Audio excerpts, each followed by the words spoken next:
God is loving a person, I'm trying to understand it because if God is such a loving person and he's more powerful than Satan or whatever, Right. why does he allow people like your best friend to die on you? He trying to prove something? Like, I can't understand how he allows Satan to kill your friends off to be your best friends. You know what I mean? I'm Okay. trying to understand that point. Very difficult question. You've asked probably one of the most difficult questions, which is, if God's so loving and if God's so powerful, then why is there so much suffering, evil, and death?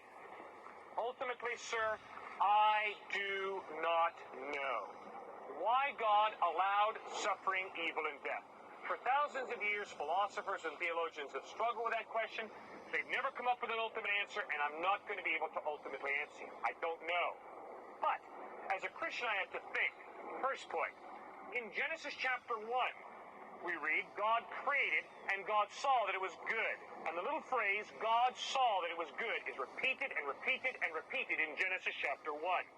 The point is made, simply, when God created, he did not create evil. He did a good job. But in Genesis chapter 3, we read how human beings rebelled against God. And that is where evil, suffering, and death entered the experience of humankind. Now, when we human beings told God to take a hike, he partially honored our request, took a step back from planet Earth, and havoc, chaos, injustice, unfairness erupted. Which means you and I were not born into a fair world. You and I are born into an unfair, unjust world, not because God created it that way, but because we free, autonomous individuals told God, get out of my life. God took a step back, and it opened Pandora's box. All kinds of havoc and unfairness broke loose. Genetic disorder, tidal waves, viruses, creation began to come apart. Now, it seems to me the bottom line question is, does God give a rip about suffering, dying people?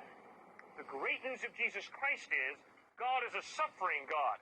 He died on a cross to provide the ultimate solution for suffering and death, for forgiveness and eternal life in heaven, where there will be no more stillbirth, no more HIV, sickle cell anemia, paralysis, cancer, heart failure, and death, but eternal life in the presence of God.